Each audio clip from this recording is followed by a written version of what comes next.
The Black Nerd Podcast. Ladies and gentlemen, my co-host, Terry Gant, in the spot. Thank you. Welcome, everybody. It is awesome to have you here to listen to us a mere, 2 weeks after the last podcast. There's got to be some kind of record. You have tuned into Stakes is High, the Black Nerd Podcast. Ladies and gentlemen, also run by my man, Jeff Smith, at Dark and Nerdy in the Spot. Keep it hot. I'm just here to mix shit. He just popped up like Good Morning America. Did you see that? That was tight. Technology is wonderful when it works, ladies and gentlemen. It's wonderful when it works. Ladies and gentlemen, we are back again. I've lost track of what number shit we on. Last week was the COVID joint. COVID part 2.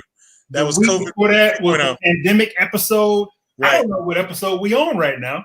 But we're gonna call this episode "Oops, Opening Up."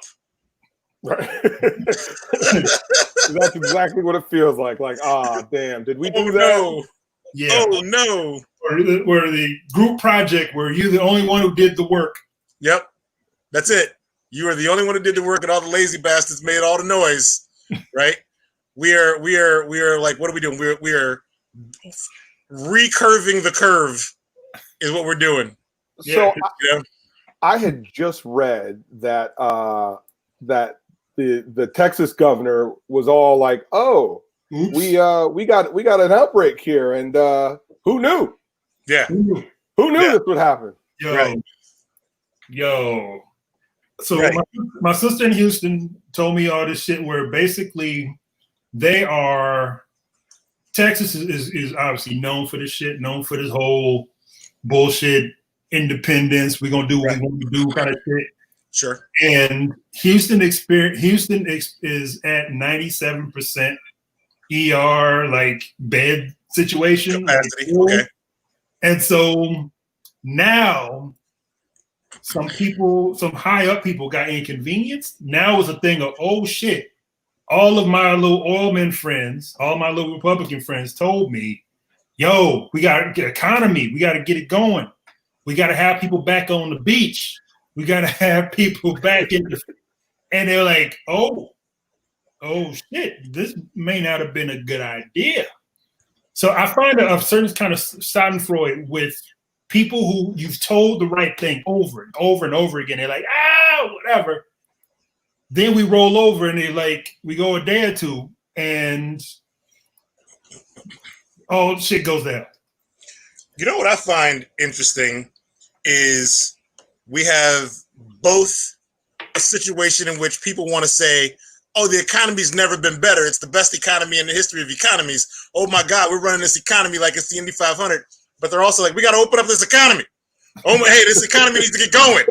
The same people are like, there's nothing wrong with the same people are like, there's nothing wrong with this economy. This economy's fine.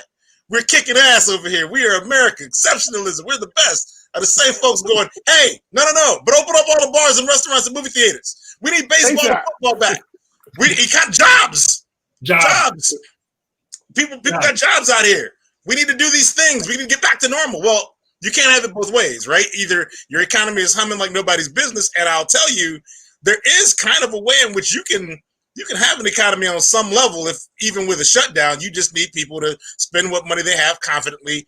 Everybody won't be in the same boat, right? But like, we did a thing here. It wasn't like it was before, but I know damn well that if you're like, fuck it, let's just get back to normal so we all feel better, everybody's gonna start feeling a lot worse. Yeah, Lakeith, our friend Lakeith, his wife had a post that I thought summed it up too. When you were talking about we're all being in the same boat, it's like we're all in the same storm, right? But we ain't all in the same boat, right? Some people got a real nice boat, right? Some people's boat is taking out a lot of freaking water.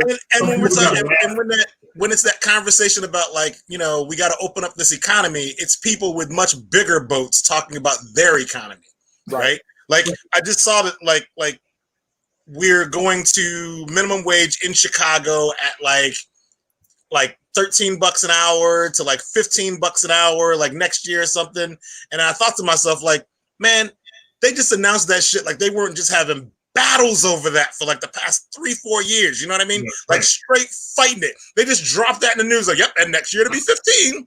$15 an hour minimum wage. And I was like, word? Like y'all just yada yada over the fact out of so many businesses didn't want to do that, right? When it was the right thing to do, they absolutely didn't want to do it. And like, well, I guess knowing that we're gonna have these viruses, and I'm gonna say plural, because if the worst comes to worst in November, there will be more of these viruses, right? Like this pandemic is gonna be training wheels, right? Believe me, you're gonna wish that somebody was out there working just to be able to like take care of your basic needs, you know. And whether that's a drive-through or a hospital bed or like unloading trucks of paper towels, whatever it is, right? The garbage men. You need the garbage men to still come by because you don't want to know what a pandemic is like if the garbage men don't show up to work. You know, True. Like we don't need cops like you think we need cops, but we absolutely need streets and sand. Let me tell you something. Going in or the college, Black Plague is back. Yep, I remember living with a bunch of dudes that kept forgetting when garbage day was, and that shit got nasty real fast. Real fast. I remember we had to sneak the trash out when we finally remembered. We had to do it like on the low, like in the cut, just sneak it out because we were so ashamed. And we heard the garbage men in the morning, like, God damn it! We was like, just hunkered down, like hiding out, like. We have like, I don't know, like you guys are in the city, so I don't know, and you're also in a different kind of living situation, so I don't know if you have like a private service that comes and picks up your trash, or if it's the city that picks up your trash. But where I'm at, it's the city in one case, right? But it's like two different contracts. So there's like the garbage contract, and then there's the recycling contract. Yeah. And for my part of the neighborhood, it's Thursdays, right? And I can always I can hear more or less when the trucks are around, but I can't always, but what that noise isn't telling me is where the trucks are. The trucks are around, but they're not right behind my house yet. Yeah. And the question is, which truck is it, right? Is it the garbage guy or the recycling guy? And my wife and I, we really generate more recyclable garbage than regular garbage. Okay. Right? In 1 week's time, we could have like 3 bags of like things that need to go out that are recyclable and like half a bag of regular garbage. So it's like, well, the regular garbage is cool, but man, if it's the recycling, it's got to go out. And if you got to go out there with 3 bags while my man is coming down looking for your blue bins, right? you look bad, right? Do you have an alley, or you got to drag it out to the corner? We have an alley. But our alley is like, it's a T intersection alley.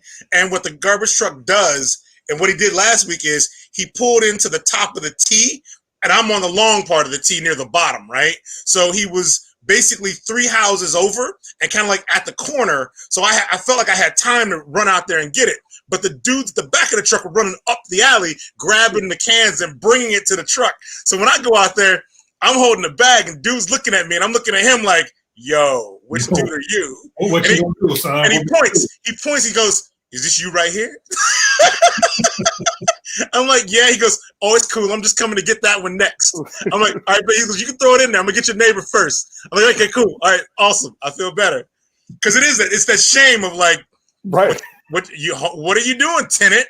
You know this social contract we got. You fucking it up. You just gonna let it fester out here for another week on me?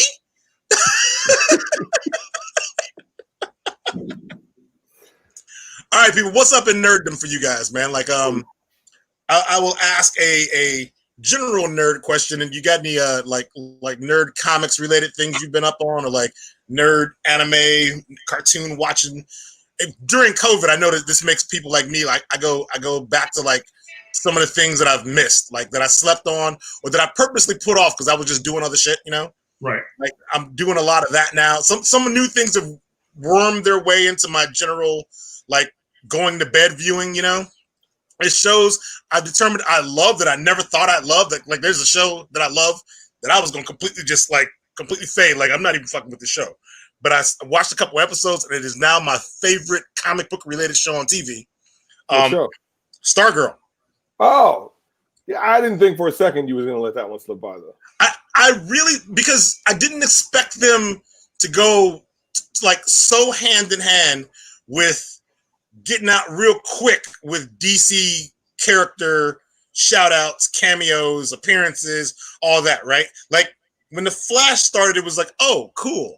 They got it's the Flash, right? And oh shit, by the end of season 1, we teased like Earth 2, and we knew Flash's team. Well, I knew Flash's team was supposed to involve Firestorm and Killer Frost and my dude Vibe that nobody wanted to see. Like people that in comics nobody wanted to see at all, right?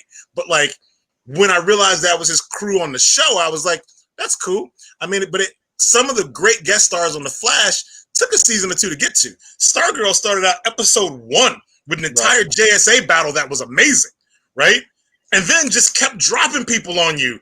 And every time I see like she's putting a new JSA together, I'm thrilled because even those things, a lot of those things are calling back to actual things that happen in comics, and I find that cool.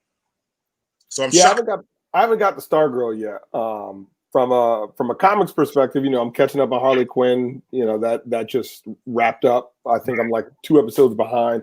But that show is great, and I think I was just reading an article about how good DC has been to the writers and creators in terms of like letting them just sort of fly. They're like, you know, DC ain't really said no to anything, right? They said no to one thing, and I can't even remember what it was because it was that trivial. So it's nice to see you know, them have that sort of creative freedom. Oh, they said no to him killing Light Ray. They were gonna have Darkseid kill Light Ray. Oh, okay, all right. And they were like, nah. Justice League War or something like that. One of those. No. In the Harley Quinn cartoon. Oh, got it. Okay. Yeah, they were like, yeah, you can't kill Light Ray, but you can kill Forager. And they were like, all right, cool. Damn, like wow. I mean, and even then, it's like I didn't realize the Darkseid even got to like the Harley Quinn cartoon, like that. Yeah, that's okay. But they had Light Ray and Forager too. Like they had Forager on Young Justice. Didn't do the entire New Gods saga, which I was kind of waiting for some of that because the New Gods are like. They have a special place in my heart because it's that truth about Jack Kirby is if you left Jack Kirby alone for 15 minutes in a room, he created a new universe for you, right? If you piss Jack Kirby off, he created a great new universe for somebody else, right? You know, so, and that's what the New Gods kind of were. So I definitely want to come back to that. I want to put a pin in that because I didn't get up on New Gods until later, and I got questions. Okay. Cool. But the other thing, you know, I've been going nostalgic and going back and reading like old Denny O'Neil shit. If you got to, right? Why are you hating? I'm still mad over That's like what one. The man does. There's an aspect of Denny O'Neil's philosophy with Batman that I never agreed with, and I think that when I explain it, you will actually agree with me, and it's gonna fuck up how you love your Denny O'Neil. Like. I'm not saying bad writer Denny O'Neil. I'm saying philosophically, possibly made a mistake, Denny O'Neil, that we're still dealing with the consequences of even now, and I hate it. Grant Morrison tried to save us from it. I'm trying to figure out if I want my hate sandwich now or if I want to postpone my hate sandwich. Okay. It's a hate hoagie. It's a hate hoagie. It's like 14 inches. It's 14 inches long, right? It's got seafood on it. It's got a remoulade. He's gonna hit you with that blackened shrimp. That salt and vinegar kind of chips later on. Like he right. Yeah, Troy might be right. You know, look, I'm gonna write it down too. Denny O'Neil hate. I'm gonna write that shit down. We're coming back to that. All right. Troy, what you got? I got shit and nothing. I got shit and nothing. I'm sorry. I got shit. Troy, for those of you who don't know, during COVID, I own Third Coast Comics at 6443 North Sheridan Road in Rogers Park neighborhood. Like while I own that shop, I've had to go to the store once the shutdown kind of lifted. We hit phase 4 or whatever. Troy's been going to work this entire damn time. Doing IT. So my thing is not even like the Harley Quinn joint. Like I think we finished like episode 3 or 4. I understand it's done. My shit has really been on not even the real world shit, but like we're really thinking about like the NCAA. We're talking about these sports leagues coming back, all these other shits like this. So I am not doing nerd shit at all. Right, I am doing straight like, I'm dealing with people who want their shit to work and do not care that I may potentially die. Like they don't like fuck whatever. Just your work life is really a microcosm of professional sports leagues trying to come back. You know, right? like, it is that you are the living embodiment of sports trying to come back through your daily work life. And Cass is telling me like, no, it's okay to come back, but meanwhile, there's a bunch of people telling me, "Yay, come on back!" But I'm like, "But what about me and my safety and my health?" And they're like, "No, come on back, come on, do the thing. I'm not gonna be in the office. You will." Right. Okay. I trust you will be okay while I sit at home. You dick. Okay, cool. That's what it is. There's like a bunch of hypocrisy that goes on too, right? Like it's sort of. So I went out. So I was walking with the kids today. I had to pick up some Hero Clicks. Yep, you heard that.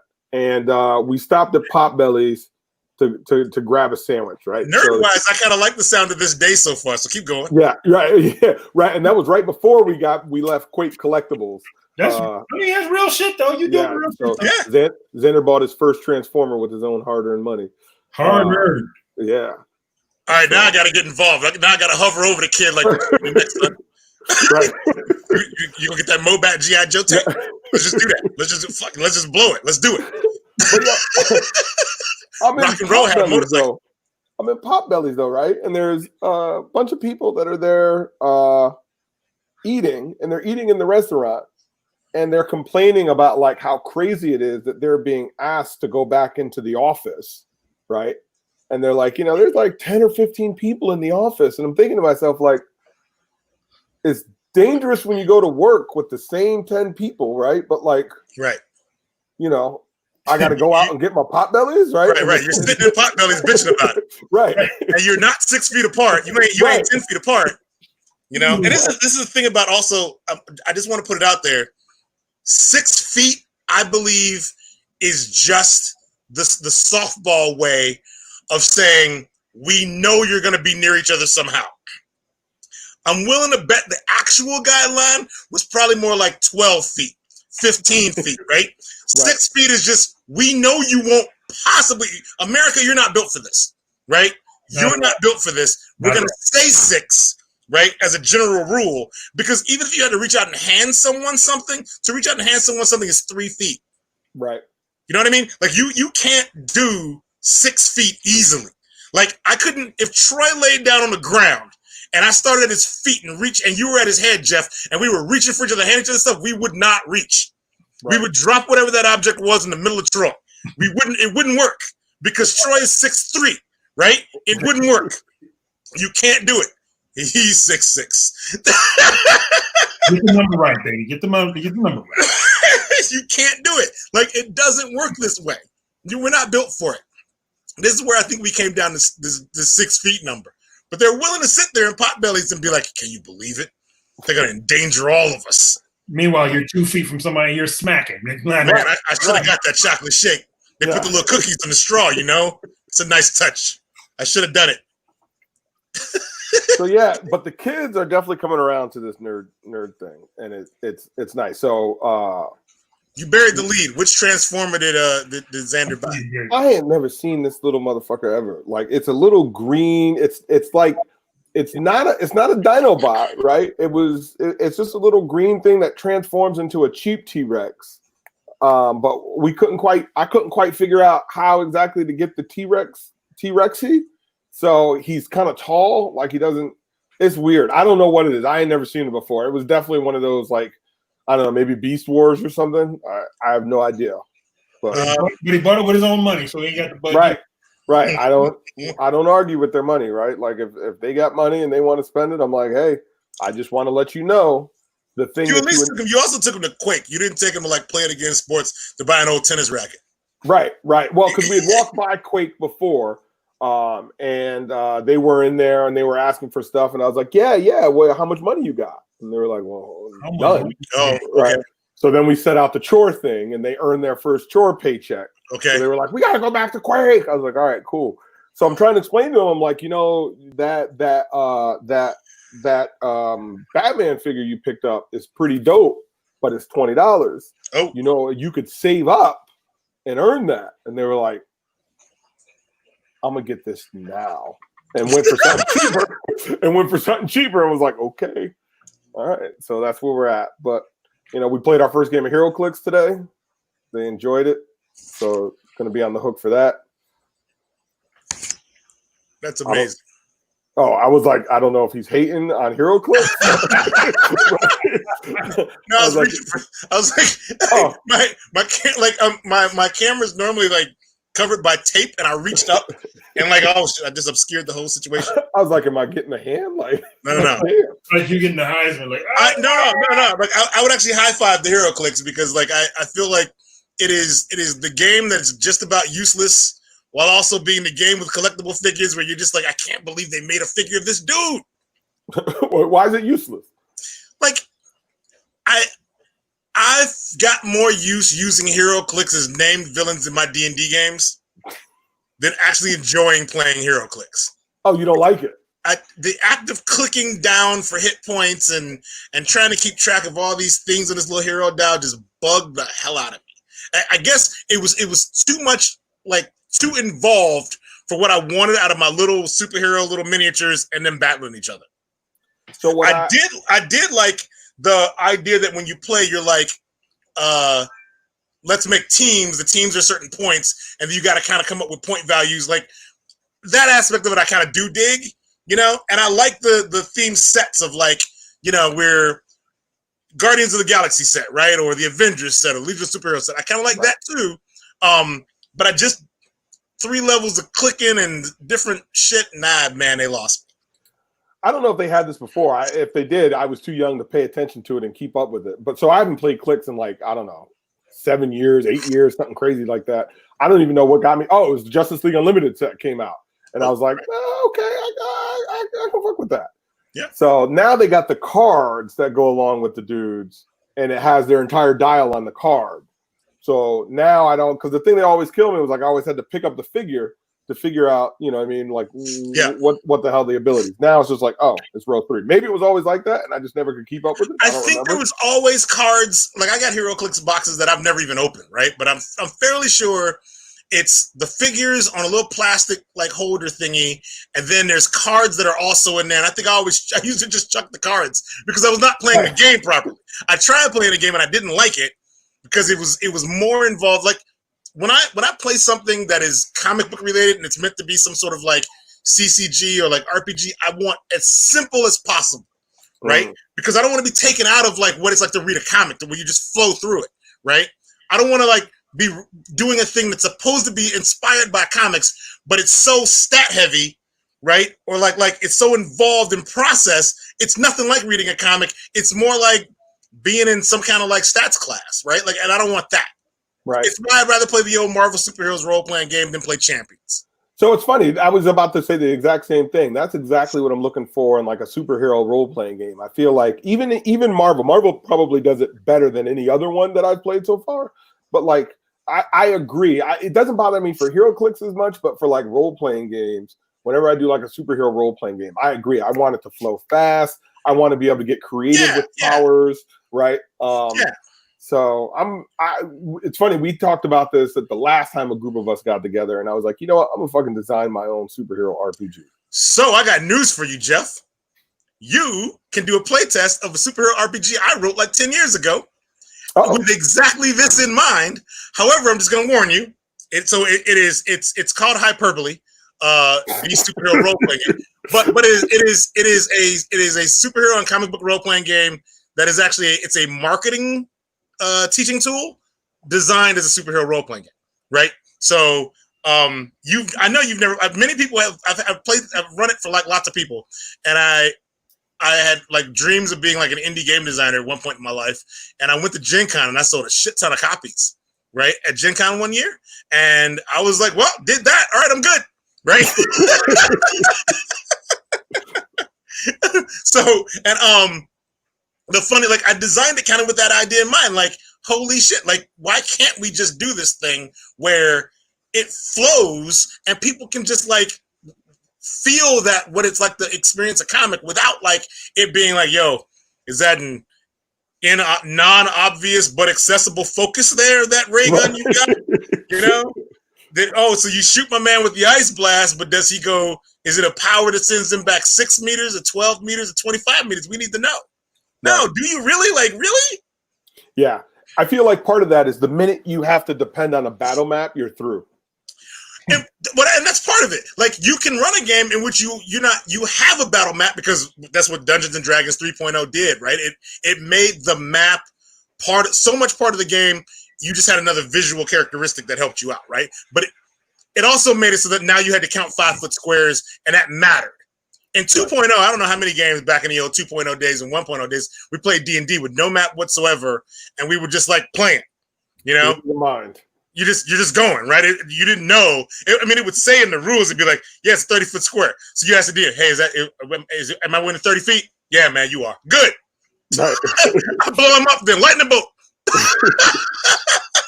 You would just do that. Now, I played one game, and I remember the first time I was playing D&D with somebody, and somebody did a spell effect. They did a spell, and some dude dropped a little wire like cutout of the shape of the spell on the table, and I was like, "Oh!" Everybody thought it was really cool, and I was just sitting there thinking, "Damn!" Like, I think I'd just rather argue whether or not my man behind the corner was hit or not. Like, I don't need a wire hanger in the shape of like a weird obelisk to tell me that dude was hit or not hit. Like, now it's almost a bridge too far for me. You know? I don't know. Yeah, you know. I get it. Some games need it, but there's times in which I just don't want it. I definitely want to check out Hyperbole. So yeah, and I wonder, I bet we could pull it off over Zoom. There's some aspects of it that won't work very well over Zoom, because while you do this thing, you're also drawing a comic book. So it requires like people who are playing to actually sketch things out. Even if you just draw stick figures, it's okay. But like, you know, whatever. Somebody you can just do this in your own house. Whatever. I don't know if Troy's a role player, but he can get down on the art piece. No, there's a bit for everybody. You know what I mean? Like, get in where you fit in. I get you. Yeah. The times I've done this with people, and you think like somebody's gonna depict the thing a certain kind of way, and they just come at it some other sort of way. It reminds me of how comics are actually done, where you can give 5 people the same damn script, you will get 5 different interpretations of that script. Yep. Yeah. You know, it's all right.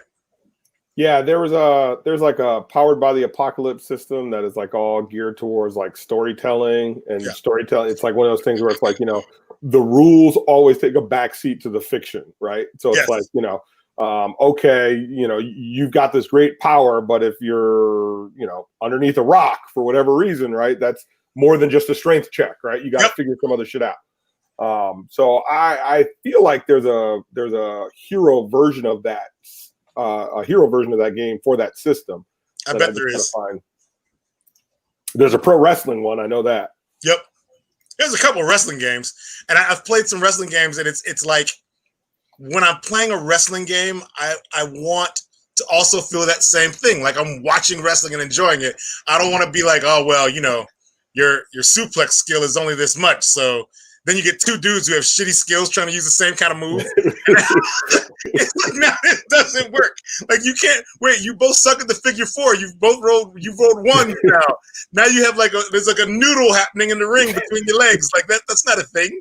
That never happens in actual matches. Like, what are you doing? When we watch wrestling, the producer would just we'd be like, nah, director, we go to commercial. Right. This is bad. This is very bad. We can hear the wrestlers talking to each other. We don't want that. You know? It's very, very bad. I don't even know how we got here. My bad. I totally derailed us. I don't even remember how I got here. Troy, save us. What else you got? So the only thing I got like on the real world shit, we can get to the folly basically of sports leagues trying to get back. Yep. This whole shit. On the personal level, I have 2 nephews who are playing major college football, and they are back training now. And both of them had to sign a waiver from Power 5 conferences, universities. Power 5 conferences. And that if you catch some shit, you're not suing us. And they're in for both of them are in for athletic scholarships. They could have done academic scholarships, but they're in for athletics. And so they're like, well, you know, if you didn't want to do it, you know, you have a choice. It's not a choice. because the alternative is like, yo, I don't feel comfortable being in a scrum with 20 other people,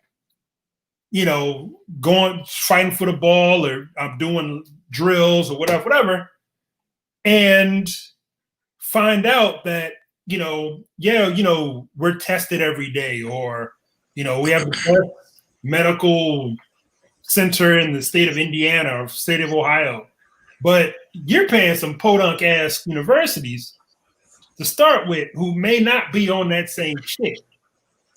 So you being able legally not to come back to university, like, hey, I can't breathe now. I practiced. I did all these. I put on your colors. I did all this stuff. And the prospect of the university saying, well, not our problem, is one, actually, on a personal level, that's hitting the family right now, because like I said, we have two nephews doing the thing. So you know what you could do, Troy? Tell them the number one rule of all contracts. All contracts are solid until somebody has to go to court about it. Right? Like he may have signed a waiver, but that don't mean he can't sue nobody. He signed a waiver saying he won't sue, fucking sue. Like, it's just a contract, right? That all contracts are just contracts until they're not, right? It's up to a court to decide that contract is unconstitutional. You can't make somebody literally do something that is threatening their life and expect that, like, there to be no repercussions. Like, if the university is taking all these cautionary measures to keep their staff and faculty and students safe from a thing, they can't also look at the football team and be like, but not you. Go make that paper, right? You can go to court over that, because now we are not all held to the same standard. That's the thought, right? That's the but thought. You need the resources. You need, right. Yes. So the resource, I don't know, like, how you convince, I don't want to say class action, and that just means that, like, now 500 people sue an institution and everybody gets, 1235 12 years from now. Like, I don't want that, right? That's some booty shit. But, like, the university thinking that they can get away with that, we're just waiting for someone to challenge it. And the someone to challenge it might literally be another school, right? It might be some relatively well-off ex-player. It might be somebody being like, you know what? I'm not going to play pro anyway, but I'm going to get me a degree in chemical engineering, and I can make that money, right? And I can take you to court over it, right? Because it doesn't sound right. You know what I mean? None of that smells right. But what about college sports sounds right? Right. And this is, wasn't it? It was just last fall. The NCAA was like, well, okay, we're going to pay. Some schools are going to be able to pay their players finally for their likeness and their effort. But I don't know if we could pay everybody. But okay, some kids are going to get paid. And this is just like, okay, nope, now you can't sue us about anything. It's fucking them all over again. Right? The NCAA is just the shadiest ass organization. And this is why I just don't fuck with college sports until these guys until they get to the point where they can make enough money to say, fuck you. When they start making fuck you money, I applaud them entirely. But they get abused at the college level. Yes, indeed. On this weird ass slavery shit. Yeah, for the prospect of improvement, or for the prospect of even having a pro career.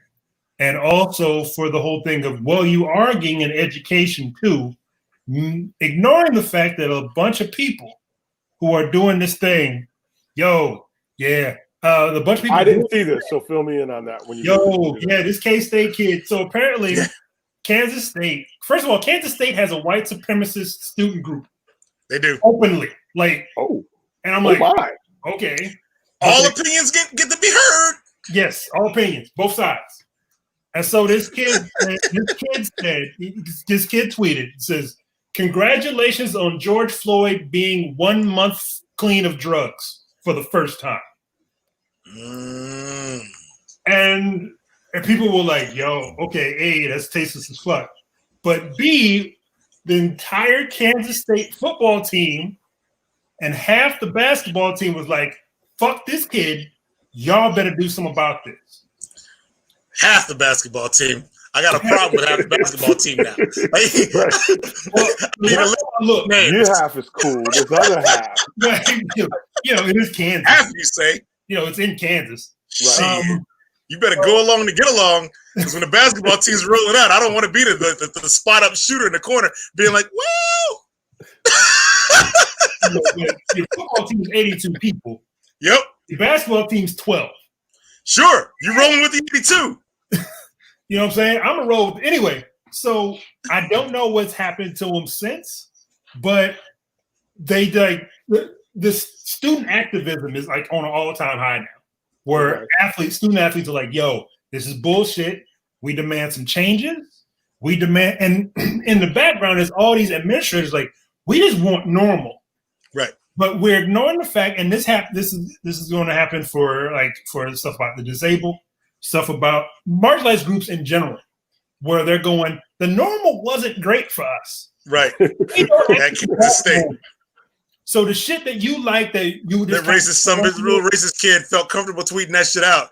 So what was normal actually like? Yeah, see, and was normal is the kid not getting mushed in campus. Maybe that's normal. I don't know. Maybe this kid's not getting run up on. I know how we'd have handled it back in the day. Like when you said what? Right. You said what? You feel that comfortable? Okay. You know, he was mad comfy. Like, okay. But the fact that student groups, like the dude from Mike Gundy at Oklahoma State had a whole thing about like, he was wearing an OANN t-shirt. Yeah. Gundy has a history of saying like really dumb things. Yes, he does. Yeah. He has a history of the shit. And so the best player Oklahoma State Gundy has like that hairdo that's like, you know I'm a closet racist when you look at the hairdo. Right? Yeah. Like his hair, you got to be like, no. Yeah, I mean, he's a hard R guy. He's a hard R guy. Right. Yeah. Definitely. And it took the best player Oklahoma State had. Like, I'm not playing until this shit gets dealt with. Yep. And so he doubled down and then apologized. Right. So we're talking now about this whole thing about he apologized. There is a burden of evidence, and there is a sense of who do we give the burden of proof? Who do we give the benefit of the doubt to? If you say some ill shit and I go, stop that, and you go, I'm sorry. If I'm giving you the benefit of the doubt, I'm like, okay, maybe he meant that, right? Gundy, though, said, I'm sorry, and people were quick, like, well, he said he's sorry, but we're ignoring the whole point of, does he get the benefit of the doubt? And a lot of people like, my answer to that is, Troy? No. It is impossible for someone in this day and age to not know, given everything they've seen, not even in the past 8 years, but in the past 12 years, but in the past 3 months. If you come out with that dumb shit now, you knew exactly what you were doing, right? Yeah. Now we're good. We're done. Because we're just talking about how heightened it got when Obama came around, right? To like what happened in 2016 to now, right? Like if you wear the OAN shirt, you can't tell me somebody just handed you a t-shirt. You didn't know it said OAN. That OAN sounds like an amazing kind of a three-letter thing to me. And I just need a shirt to go fishing in, right? You didn't know, like you didn't ask, right? You knew. Come on, son. You knew. Every time any of us get handed a t-shirt for free, we go, "Ooh, what's that shirt from?" We all ask. No, the week before, advertising. He did a whole thing about like how awesome OANN was. Like they just report the news. No, the fuck right. They don't. They have a different point of view. Yeah, no, they do not. So I was talking about this on Facebook, right? Like. I don't know, and I don't know how to communicate this so people understand it. Like, what is the bar for racism these days, right? Like, because people do all types of foul stuff, and the defense is always, I'm not a racist. So I don't know if you saw my post. For those that don't know, so in the Washington Post, and I should bring this up, in the Washington Post, they wrote a story about three white cops in North Carolina. The North Carolina guys, yeah. Accidentally recorded a racist tirade that they went on, where they're talking about we're going to slaughter them. Yeah, they're talking about slaughtering blacks. And to be clear, you just said tirade. This wasn't a tirade. This was just conversation. Right, accidentally recorded in their cars. They weren't even on a tirade. Right. They were just talking. Right. They were just chopping it up. Right. So like, oh, now you're gonna make me sign in. Come on, Washington Post. Really on the live stream? Right on the live stream, Washington Post. Come on, man. Right? Oh, the old sign in so we can track you. Cookies, paywall. You know I'm good. You know I'm good for it. In this day of social media, I got you, baby. I just want this one article. That's all I want. This is one. I'm The just same article everybody else sharing, motherfucker. I'm trying to get you all some time, and it's a whole. Anyways, while I'm bringing this up, dudes came across and said some foul stuff like we should just kill them all, or that'll set them back like 3 or 4 generations. They said something about a black judge, how she's a Negro magistrate, and someone was like, oh, they're not all like that. And the cop responded, 90% of them. 90% of them are. And then in their defense, they said, well, we're not racist. And I don't understand how anyone can say that with a straight face. The bar moves because a lot of people, the bar moves. And a lot of people say there are people who believe unless you got a hood on and with the hard ER, the hard R, anything else isn't racist. Like there are people who literally will not understand systemic racism. This is also just moving the bar so that they're not included in the thing that we're actually talking about, right? Right. Oh shit, the goalpost. Yeah, that's all that is. Like you, it's not even a conversation to have where you got to be like, it's only racist if there's a hood involved, right? Like the folks who you're talking to who are like, no, I'm just stating an opinion because these people piss me off, or they're taking advantage, or somebody cut me off in traffic, or my neighbors do ill shit and I'm really tired of them getting away with it. Like it feels like somebody ought to be able to say something about something, but I can't say anything because they're brown. Like when you get to that point, it's like, man, listen. A lot of folks do things that annoy other people, right? You know what I mean? A lot of things a lot of people do things that are like, what the shit's that all about? I just don't get it, right? A lot of times what we're discussing isn't even that. We're discussing like how free you feel now to come all completely out of your bag, to get in somebody's face, to put them in their place, and you don't understand why you get popped, right? You don't understand when they put you on blast why your job don't want you around, right? What stopped you from doing this 2 years ago, 4 years ago, 6 years ago? What stopped you? What did you know about the situation that prevented you from doing or saying that thing then that now you feel like you ain't got to sweat so hard? That to me is how you know what racism is, right? You know consequences are real for some dumb shit you do, but now you don't think about the consequences. You just up and do it. Chick in Andersonville last week who went out and erased the sidewalk chalk. Yeah, right. Supported Black Lives Matter. She's got a shop in Andersonville, and she goes out there and erases it. And it's a community-sponsored event, so they're like, "Whoa, what the hell? What the shit?" Right? She calls the cops and says her little shop's being vandalized outside her shop. So the cops show up, and the cops are like, "Hey, we're Chicago cops, and we've done some ill shit, and we're just gonna say right now that's sidewalk chalk." Right? When the cops are like, "What are you doing, lady?" But wait, right? you're missing the greatest part. You're missing the best. No, I'm getting there. She said, I'm not racist. I'm not racist. My husband's black, which is a blatant lie. Because the very people angry, they know who she is, and they can find her very white husband's very racist Facebook post. Like, you said your husband was black, thinking social media would just be, oh, she can't be racist.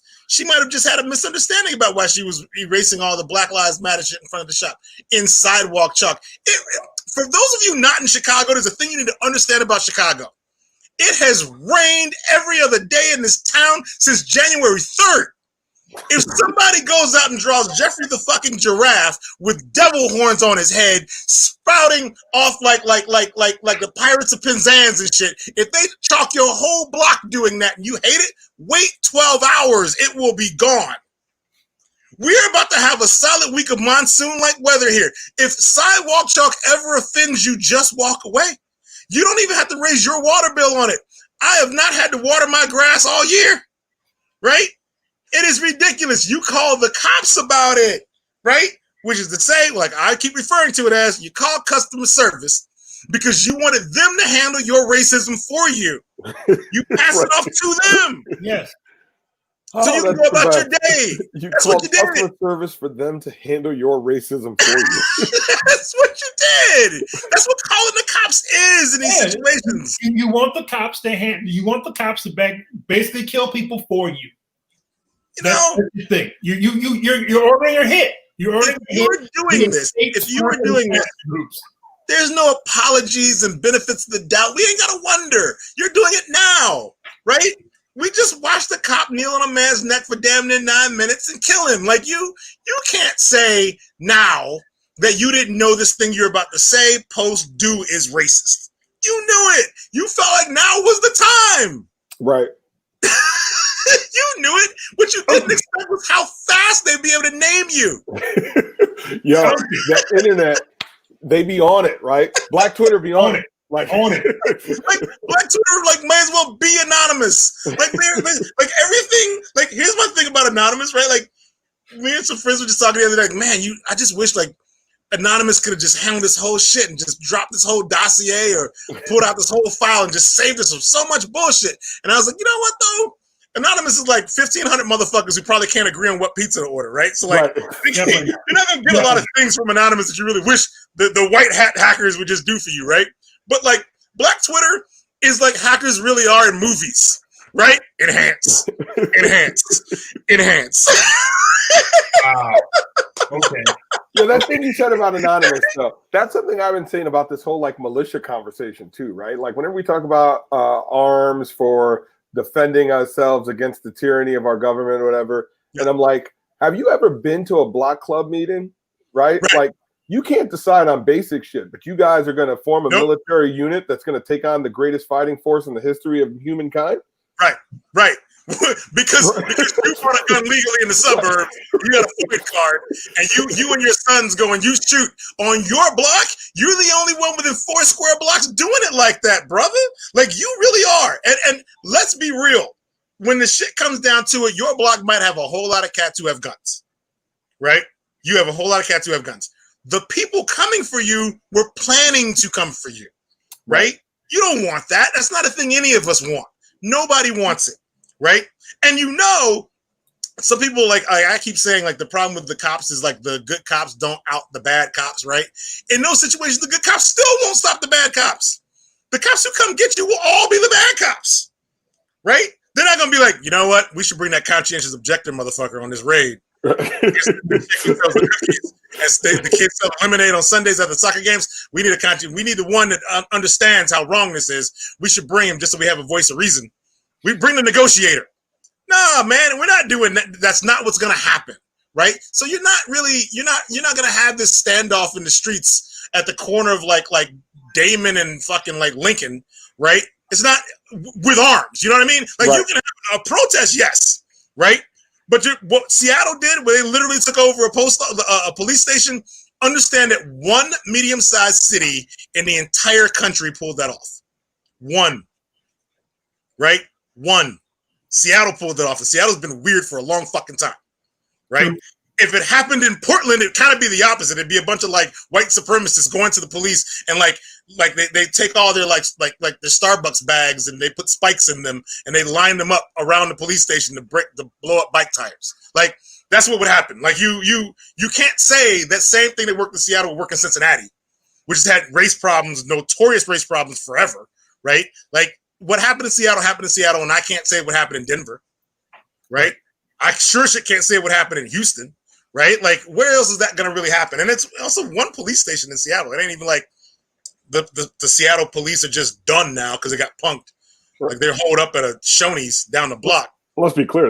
They abandoned it, though, right? They were just like, all right, we're pulling back, right? It's not like they got into some sort of conflict. No. Like Liam Neeson didn't leave them in. Right. Like I got a particular set of skills. We run this shit now. Right. They were basically like, you got that. Even in Minneapolis, they're like talking about, we got some changes coming. We're just gonna come up with a whole new model. I don't trust a word of it. You know, I just don't.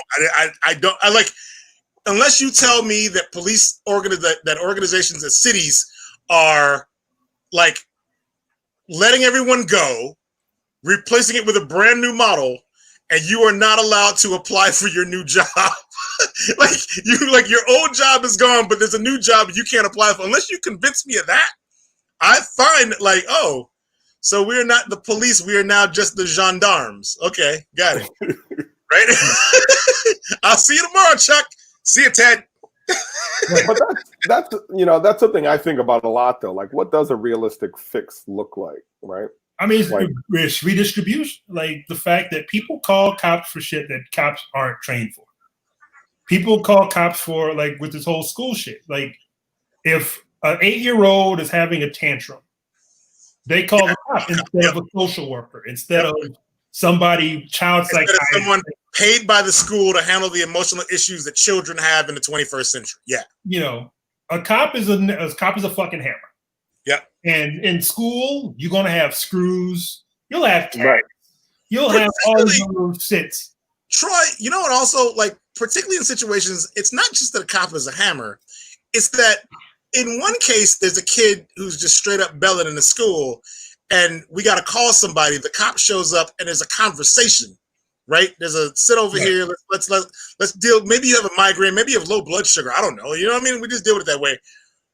Versus what we have on video years before George Floyd is the cops come into the school, grab the young black female who's 15 years old, 98 pounds soaking wet, pick her up and body slam her on her head. That has happened to more than one young woman in schools, right? Over the last like 5-6 years, like that kind of thing. When the cop rolls in and looks at the situation and says, "Oh, let's just get you another Lunchable." You know, let's just, I don't know, let's dim the lights a little bit. Let's talk about what's going on at home. You know, whether your mom had to sell one of the cars. Oh shit, that's tragic. You know, like, oh man, you don't have a purebred dog anymore. Okay, that's really fucked up. Please don't shoot the whole school up. Like versus you roll in like, oh, I know what's needed here. Like full Nelson suplex. That's the way the lens tend to. That's the way the cops tend to look at everything, right? Their entire lens is through crime and punishment, right? Like that's the worst of people, right? It's not just the worst of people, but like if you're calling me, my thing is I need to evaluate if a crime is going on, right? Or it's about to go down, right? Yeah. And then take violent action when it's just like back to the Wilmington cop situation. You get a guy who answers the call who's been waiting for his moment, right? This is his chance. He's going in and body slamming somebody, right? Yeah. That's going to happen, right? When you're waiting for you're not looking for your moment to calm a situation down. You're waiting for your moment to flex, right? These guys can't be employable in any other walk of life. They became cops, right? They became the cops that answer for that point, yes. Issues, right? They're not even the cops who answer bank robberies. Right? They're the cops when somebody's like, yo, it's ill in this classroom. 2 kids are just punching each other in social studies. You know, oh shit, I got this. I got punched in social studies once. I know what to do.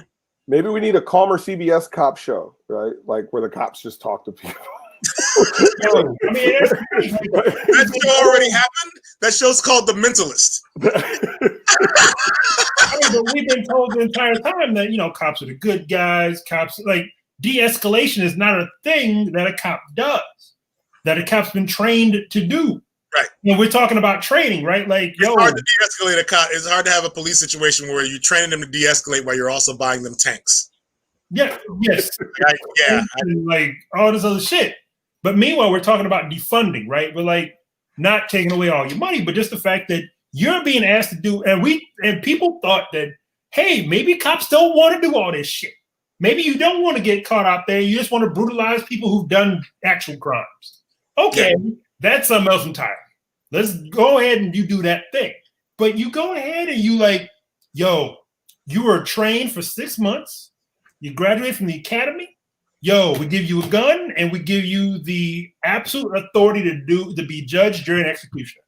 Yep. Because initiatives in which we cities keep telling their voters, like, we're gonna make you feel safe. We're gonna get like 5,000 new cops on the street. So it means that also in some capacity, like citizens of cities are also complicit, right? Like you were saying, because of all the way that you complain, the way you call up customer service, the amount of times you do this, things that you think require customer service are why cities are like, we need 2,000 new cops on the street next year, right? So the budgets keep going up for these situations, and you kind of bought into it a little bit, right? You're not talking to your neighbor and resolving a problem. You're not walking away being like, you know what, fuck it, it ain't worth it, right? Sometimes it just ain't worth it, right?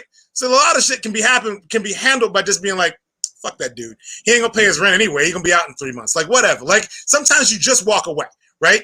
Sometimes, yeah, okay, if some harsh shit's going on, you do call the police. They got to handle the thing. But, man, the cops got called on cats because the barbecue smoke was going across the yard. Yeah, right. I can't even think of a time where I got robbed on Christmas once in my house. I think that's probably the only time I can think of where I called the police. Oh, and there was a fight outside of my house. There was like a group of teenagers that just got into a huge brawl. And I was like, yo, I'm trying to sleep. It's 3 a.m. They fighting. But like, I just don't understand how people are so quick and easy to call the police. Maybe that's my experience being black, where it's just like not as a natural reflex for me. But like, not for us. Do you guys find yourselves ever like, oh, I got to call the cops? Like, no. In my life, I've done so for shit that I just deemed, nah, this is out of pocket. I got to call somebody. But what I've done is I've called 311. Right, if it was a non-emergency, we talked about this last week. Yeah, let me tell you, this is mad suspicious, and somebody should just cruise around and look at it. And the 311 guys, nah, you got to call 911 for that. It could be an emergency. Well, if it were an emergency, I would have called 911. I'm telling you, it's not an emergency, but anything could happen with that situation. You should just call 911. Then why do we have a 311? Right. Like, I mean, if I could deem 911 would never be necessary, I could just handle it and not call you at all. So what do I have you for? Do you remember when police had a regular phone number? Like I don't know when that transition happened, but I remember growing up, I needed to know the phone number for the police department. And then at some point, it became 911. It was just for us, the early 90s. I believe the late 80s, early 90s. 911, that's when 911, but I think this might be a literal difference in where we all grew up, because I don't think I didn't know I didn't know the police station had a regular number until I was an adult who owned a business. It never occurred to me there was a number to the police station, you know? Like we're talking about, like, I think, okay, wait, hold on. I'm going to address this real quick. Brian, just the goddamn producer, and he will tell us what we need to speak on. Thank you very much, sir. Sit on your hands, motherfucker. Stop typing so goddamn much. I control when it goes up there. I know. Okay. I just don't want Brian to be on full blast. Like, it's not like that. That's my boy. He's like, he got shit to say this week. He's like, God damn it. I want to get back to talking about Batman.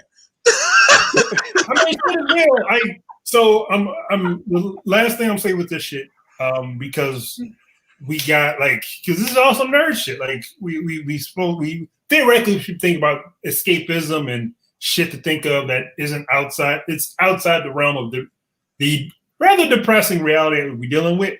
But with the, like, CPS just had a thing where it's vote number one. There's going to be 2 votes, because the vote number 2 is going to be the budget about whether cops should be in schools. They're called them SROs. School resource officers. Yes, they call them SROs. And they had a vote last week, and they'll have a vote next month of what how they fit in the budget. But so this whole thing when, like, you know, hey, let your officials know that you don't want cops in schools, da da da da. But what's come out is the fact that they polled teachers and principals. Do you want to take SROs out of school, out of your particular school? 75% of principals and 60% of teachers says they want to keep them in. So at this point, when your union's like, yo, take the cops out, but you on the slide like, hey, do you want them? Yeah, actually I do. Right. Because it's also an issue of accountability. If some shit happens in school, nobody wants to be responsible. Well, you took the kid, you took the cops out. Now it's on the principal, right? And the principal don't want that smoke. The principal doesn't want that blame. He doesn't want that. He or she doesn't want that shit at all. Yep. The teachers don't want, but and it comes out that the teachers are the ones making 90% of the calls to the police. Yep. Like, yo, this 8-year-old is acting up in my shit. And y'all told me I can't grab him. Y'all told me I can't snatch him up no more. I can't snatch him up. And so we are correct. So people are acting, like to the point made before, people are actively creating this environment. They're actively complicit in this shit because of the decisions they're making and their thought process of, well, it's not me. But so you know what? This is the end of the defund thing that people don't get. If, to Brian's point earlier, if it's $151 billion nationwide into police funding, we talk about defunding. We take some of that money and we put that shit in community resources. So the shit that's happening in your house, that sends your kid to school, that makes him having conflicts with other students so bad, the teacher calls the cops. The cops got to come in and suplex and throw motherfuckers across the room, right? The resources need to be there to handle the home situation first, right? So everybody can calm the hell down and get what they need to get in before we even get to the school. So now the teacher can teach, the principal can administrate or whatever the hell, you know what I'm saying? Like, yep. We have basically removed every possible safety net to give cops money so the cops can come in and do exactly what it is we want them to do, which is put kids in jail, right? You know what I mean? What about the thing that is different from when we were all in school to what's been happening now in the last 25, 30 years is every possible angle that there was an outlet where somebody could just save the situation at home, right? So that you could run a school, right? Has been removed. Every after-school program, every in-school program, every nutritional shit, all of it's been eroded and eroded and eroded. At first, it was like we eroded your school lunch and your music program because, you know, we got to win state in football. At first, it was that. Now it's not even that, right? Now it's all this money is going to this other thing that is just on quick riot response to the problem instead of straight supporting the families that need the support. So there is no problem. Give them the money and nip it in the bud right at the jump. Then you can just call a cop when you actually need a cop, right? Because kids not being able to get along in school is not fucking new. That's been around since, like, I don't know, ribs, you know? Like, it's been around forever. Like, that's not a thing. Like, no one in this country can tell you that there's not a moment in which, like, when they were growing up, no matter how old they are, there weren't conflict between, like, you know, them and other kids in school at some point. Your parents had conflict in school when they grew up. Right? Everyone had it. It's a thing. It's going to happen with young people. There's going to be shit where, like, cats don't get along. Look, don't what you looking at? School uniforms. They made it like so that like all schools had to have, all kids had to have the same uniform. They had to dress alike. We didn't want anybody getting shot over like starter jackets. Okay, great. It ain't the clothes, man. It's the proximity, right? I remember sitting in class and somebody was like, "It's too hot. You're looking at me."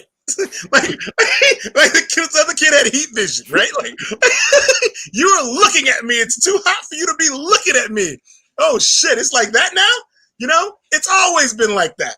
You know? Damn it. Take that money away and resolve that shit so that kid don't think some kid literally giving him the heat vapors. Ready to throw down in class. Yeah, so that's what it is. Maybe I'll think of some nerd shit as we go on, but like, all right. So I'm gonna deal with like live shit, but go okay. rock on. Let's rock on. Let's go back to Jeff's Kirby New Gods thing. Yeah. So, so like, you know, I know that some stuff doesn't age right. Yep. I went back and tried to read the New Gods probably last year or so, right? Maybe 2 years. Which run of the New Gods you try to read? I believe it was the original. Okay. Because I was on DCU. And I was reading it and I was like, not impressed. Okay. So I guess my first question is, what was it? Give me the context of like that time period that made it so magical for folks, right? Because like I always hear, I mean, and I can feel the reverberations of that work in DC today, right? But like I it's hard for me out of context, out of time, to see what everyone was so up in arms about. So, all right, consider the time of the era in which it happened, like not just the era per se, but how quickly it happened after Marvel Comics had been formed, right? So Marvel Comics effectively 1962-63, Jack Kirby creates all this stuff for Marvel.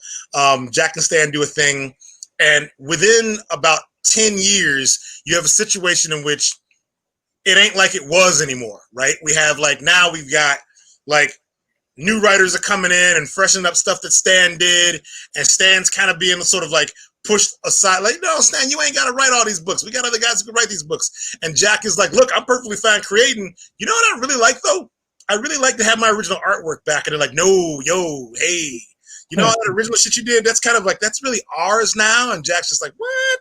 And then now, so the two principal guys is Jack and Stan, and within 10, 12 years of Marvel forming, it's a fully viable company, and with a front office that just ain't really like feeling them like they used to. And Jack was basically like, you know, he got a call from across town, and across town was like, hey, if they ain't treating you right for all the shit you did for them, you ever consider like, you know, creating some cool shit someplace else? And Jack Kirby's whole thing was Jack didn't understand why any creator would ever want to do a thing, right? Go back to a story he'd already told, right? Like for Jack, having done the Fantastic Four, he didn't consider doing the Fantastic Four, leaving the Fantastic Four, and coming back to the Fantastic Four. He didn't consider doing the X-Men, giving the X-Men to somebody else, but then he's going to take it over again. Like to Jack, he did it. Once he did a thing and pass it off to somebody else, he's gone. Any creator should be wanting to do something else. What's that next creative thing, right? And when you kind of feel like you start feeling like maybe you're being pushed aside a little bit, like you're the old guard, and there's a new guard coming up, and maybe you're not quite being treated with the respect that you ought to. But across town, somebody's like, "Yo, just come through here and do whatever the fuck you want." Well, that's music to Jack Kirby's ears. The New Gods was Jack Kirby hitting DC Comics, and he didn't go to DC to do Batman. He didn't go to DC to do Superman. He didn't go over there and do like Aquaman. He went over there and created fresh, brand new shit they didn't already have, right? DC flipped shit because they were like, no one here would have created the mythology behind the New Gods, right? No one would have basically taken actual, like, you know, mythology and like tweaked it, turned it on its side to create a literal gods, right? Based on old concepts with a modern feel to it, right? He also created Commandy, the last boy on Earth, right? He did a futuristic, like post-apocalyptic shit with a kid that had kind of basically come out of the DC universe into a world populated by like anthropomorphic animals and like just wild Mad Max shit. DC didn't have a book like that. They had a lot of Westerns, right? They had just standard superhero things. They had a couple of like space books they tried to launch that didn't really go anywhere, right? But they had like, but here's Jack just churning stuff out for them. And it like, his fourth world shit was just like, you could read that and not touch it at the DC comic and get an entirely new, fresh universe of things, because it also wasn't designed to have like Green Lantern flying through it every 3 pages, right? There was nothing about like the oceans of New Genesis would also have Aquaman bouncing through and the Martian Manhunter just showing the fuck up. Like it wasn't meant for that. It was meant to be an epic conflict, and kind of like today, if it happened to be like Saga, right? Like that's what that was for DC at the time.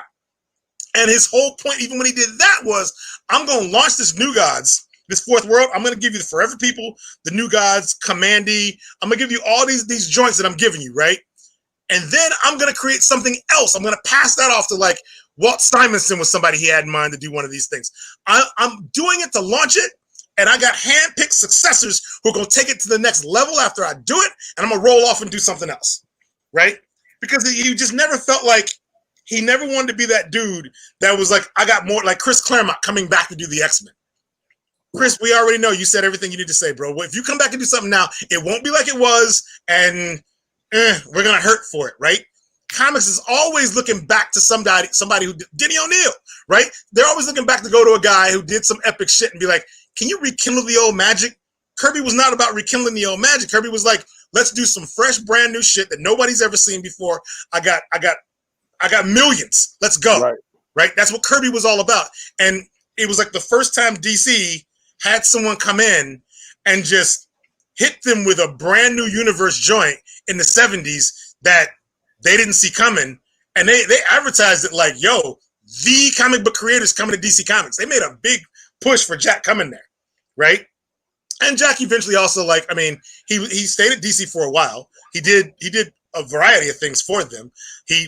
Anytime you saw that man draw Superman, you knew he was drawing an epic ass thing, like, you know, and it's kind of like, it's tragic in that what the New Gods in the Fourth World were meant to be, like, never really got to supplant what DC already was, because it was just non-derivative, kind of like Jack Kirby, total like wild imagination just out there. If you ever read, like, you see old copies of like Kirby Collector, just look at what this dude just had in sketchbooks, right? The things this dude never got to actually put in print. You know, it was about turning it all on its ear. That's what Jack was doing. So now if you read it, like, of course, in hindsight, with like decades of Image Comics and Dark Horse and, you know, like it doesn't feel quite the same because you've now read Hellboy, Saga, you know, you've read like Planetary, Watchmen, right? Like all these stories have been done that are like allegories about like kind of eras of superhero comics that have happened. And so now we're kind of like numb to it a little bit. But you notice whenever you're watching something that's got real talent behind it, like the old like Superman the animated series of JLU, when they bring in the New Gods, it's holy shit moments because they approach it with the same energy that Kirby did, right? That's why when Darkseid stands there with his arms behind his back, you're like, oh, right. He's not slacking off. His arms are behind his back for a reason, right? Like we're about to see that reason, and then you do see that reason, and you're like, oh, okay, all right, I get it. But then you just like, sometimes you're reading a comic and it involves the New Gods and it's just punching and kicking, right? Like then it doesn't quite work the same way. And if you're reading a lot of the old like sort of Silver and Bronze Age comics, they don't quite hold up quite the same way. You need like a master kind of giving it from their point of view for you to really feel the impact of it sometimes. But I think that like what would really help you with Kirby is like seeing Kirby work at like full size, right? Like I'll next time when we plan for you to come through, I'll bring some Kirby collectors, just send them home with you. And then you'll see like the actual full impact of Kirby and what this dude was capable of. And people knew it in 73, 74, 75. They understood what Marvel was basically letting walk away. You know, Marvel's like, we got Ramita, we're good. You know, we got Buscema, we're good. You know, all right. And Kirby just didn't want to go back and do the Hulk again, you know? Right. All right. I'll have to check out the stuff you give, and I'm trying to keep an open mind. You know the shit's real. Like if somebody said tomorrow George Lucas is going to do another Star Wars movie, right? Oh, yeah. Do you know what I mean? Right. Like you might want something different out of Star Wars right now, but you know what you don't want, right? You know, it'd be like that. Like, and Kirby knew it. Like, nah, you don't want that out of me. Nobody wants that. I don't want to do that. Why would I do that? You know? Nah, I got something for you. Also, nobody's asking what George Lucas has next. Nobody cares. But no, they would care with Kirby. You know, whatever. Right up until he did the last Indiana Jones. Yeah. Right. I think that's when everybody was like, "Now we good. We good." Now we understand. Right, we're good. Thanks, George. Now we understand. Right. Now we understand. That's totally it. You know? Yeah, like New Gods also might not be like, maybe New Gods didn't work for you, but like try Commandy next. You know? Right. Read that. Like see, like let that wash over you. Forever People was the thing he did where I was just not feeling Forever People. To like, I didn't care about the Forever People ever until I was watching Young Justice, and then I saw like the Super Cycle, and I was like, shit, yeah, Forever People. But then I tried to read it, and I'm like, oh, I still ain't feeling it. Forever People. When I see them like animated, I'm like, hell yeah, the Forever People, you know. But then, yeah, reading it, it never worked for me. Yeah, but like so much of that other Dark Side and New God shit absolutely did work for me, and some of it didn't, you know. But like, yeah, Yeah, and I like the mythos that came out of it. I like the characters. I actually like them more in television format than the comic format. But all right. But also, I think it's that way for a lot of like the old school Silver Age comic books in general, right? A lot of people love Marvel movies, but they ain't trying to read 1963 X-Men shit. Yep, that is true. They're just not. They're not going to do it. As I'm sort of switching gears, right. Has Marvel lost their mojo after we've wrapped up the Infinity Gauntlet stuff? Because like I remember there was a period where like I was always itching for the next movie. Now I don't even know what's coming out next, nor do I really care. So I don't know if I'm just marveled out or if Marvel is just sort of like, not the same now that we don't have this buildup. It's, to me, I feel like the fan base kind of let itself get played, right? You got so invested in 10 years of this Thanos shit, right? Right. That there was nothing being done to kind of get you on in a comic. If we're fighting Thanos, right? Good storytellers do this thing where they start alluding to what's next. The seeds are being planted, and then they don't go back and be like, we planted the seeds, but now we got to put a whole new comic out there to show you where we planted the seeds, right? A good storyteller, this was a thing Claremont did very well, right? The X-Men are fighting the Hellfire Club, but by issue 3, in the background, they start dropping little hints of the next villain in there, like just on the sly, so that when we handle the Hellfire Club, next dude is ready after a one-issue kind of break. You know what I mean? Right. Claremont did that all the time. Good writers do that thing because they know they got to keep the interest high.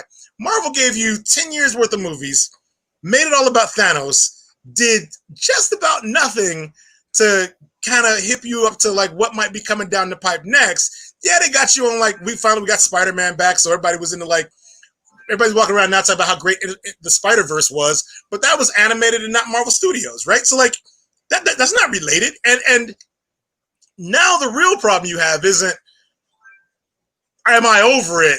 It's that, are you going to feel comfortable watching anything involving a cape in a movie theater for the next 2 years? No. Right? So it doesn't make a difference if Marvel's next big thing, to me, it should be Kang the Conqueror, right? Like your next Avengers thing should definitely be an Avengers movie, and it should involve Kang the Conqueror. We need to get into that right now because we had time travel at the end of that last joint, right? But you're going to spend how much money on some more time travel shit involving some more Avengers, and movie theaters are going to be at 15% capacity? I don't know. I don't know if you're going to do that shit just to release that shit on demand. Is this the end for movie theaters? Movie theaters will be back once people ain't like, dying. So what I was curious about was, go ahead, Troy. No, just the fact that people like they said 500,000 people when California opened back up, 500,000 people went to bars. Yep. 500 goddamn million. So I think a movie theater, they open back up. It's like, maybe because movie theaters are driven by the movies, right? So movie theaters are in the back going, okay, I know you got some big shit or what, maybe some new Disney shit's coming out or whatever. Yo, keep that for when we debut. Keep that for when we open back up. So then people are like, well, I can see this now in a crowded movie theater with no health shit whatsoever, just for normalcy, or I can wait until DVD or on demand, and then what? So I think it really depends on like the product really drives the process.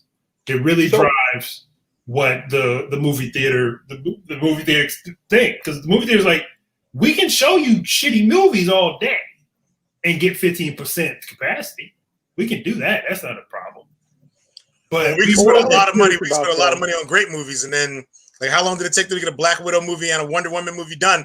And them just never saw the light of day.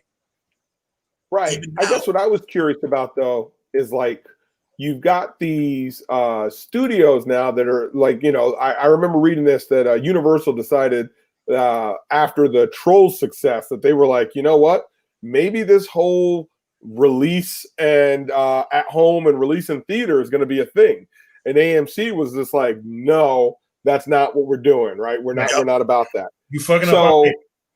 Right. But the thing is, right, now you're forcing, and I don't know if this has evolved, if this conversation has evolved or anything, but now you're forcing Universal to do video on demand, right? Now they really don't have a choice if they lose AMC.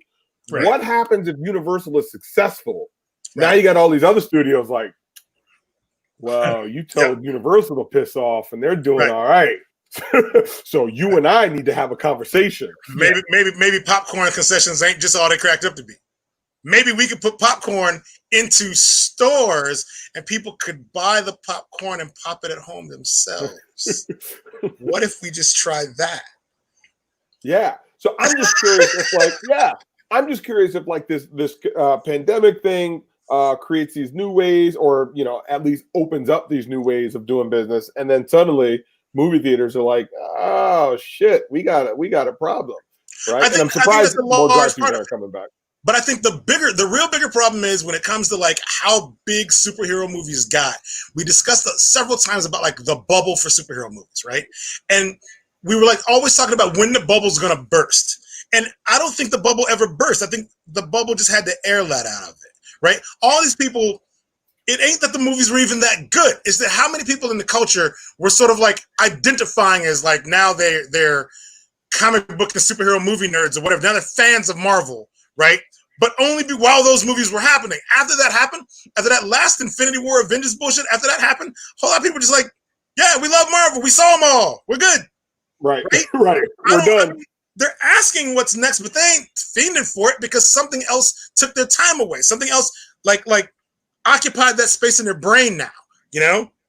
They weren't the people who were like, oh my God, I'm going to get to see the Red Guardian on screen finally, right? They were never that person, right? They were always instead of people who were like, my friends are going to see it, so I'm going to go see it. Right. My coworkers went to see it, and I got to have something to talk about, so I want to go see it just so my coworkers ain't talking about it around me.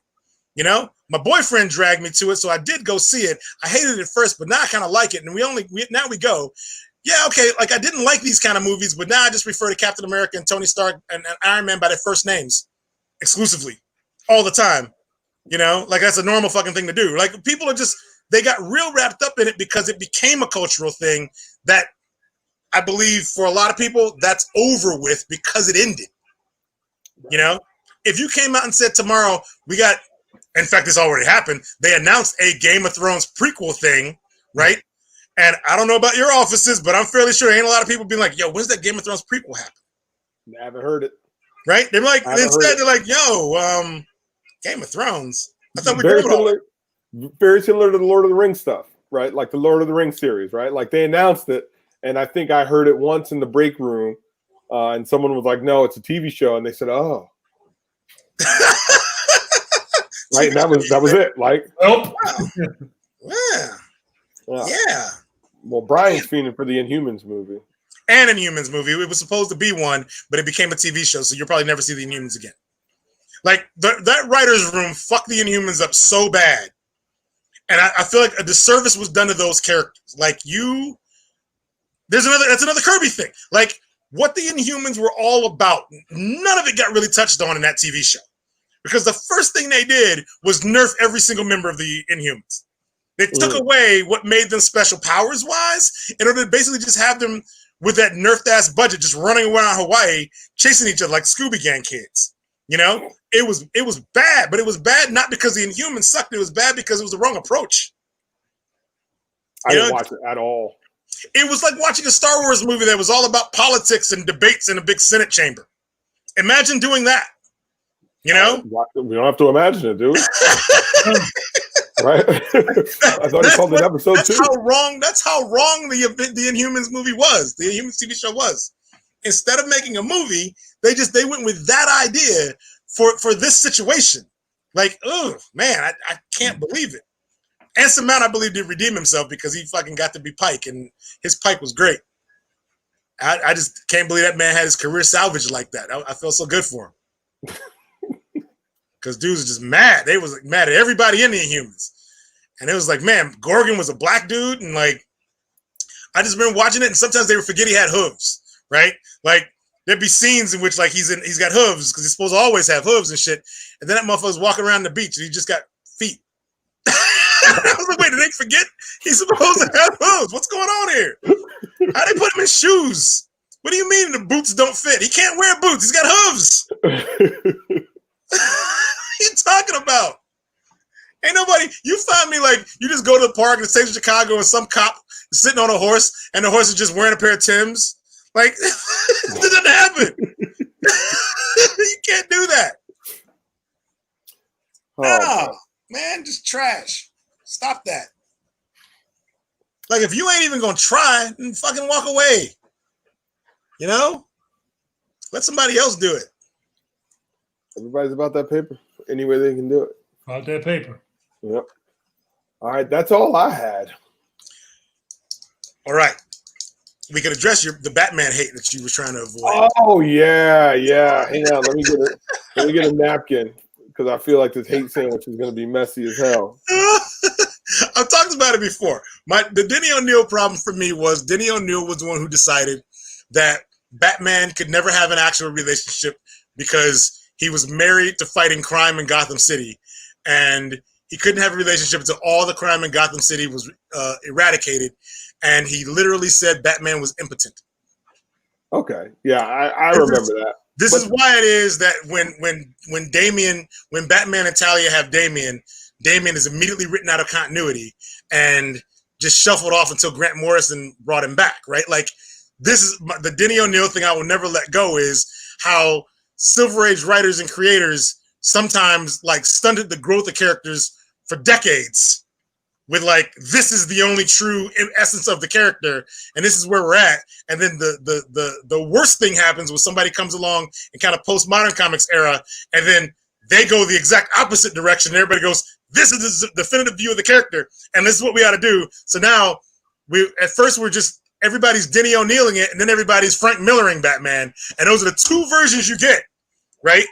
It is Batman like immortal, impotent, crime fighter, you know, can't have a life kind of thing. And then there's Frank Miller's like rooftop, like edgy, hate mongering, like, you know what I mean? Like, yeah, stunted emotional growth, you know, and Right. Superman's the problem, right? Like, you know what I mean? Like that kind of shit. That's all I was gonna give it. Like, okay, no, that's actually I expected it to be much worse, but I would say that's fair. That's fair. I feel like the character's starting to break away from that, especially these days. But like you said, it was really Grant Morrison sort of setting the stage with Damian and bringing him in. I'm not caught up, but you had the Catwoman Batman marriage.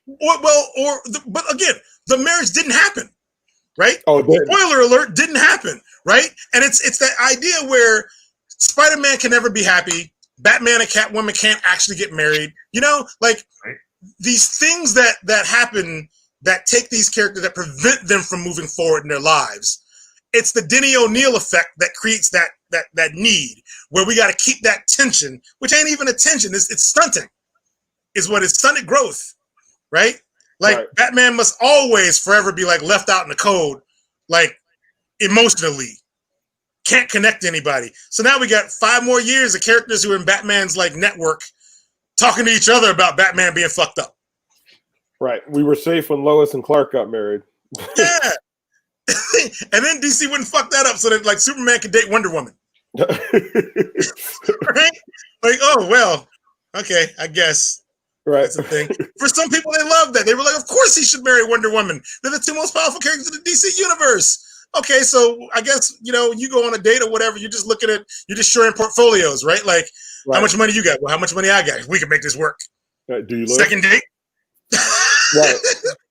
It's not a thing. It's why I hated Black Panther and Storm getting married.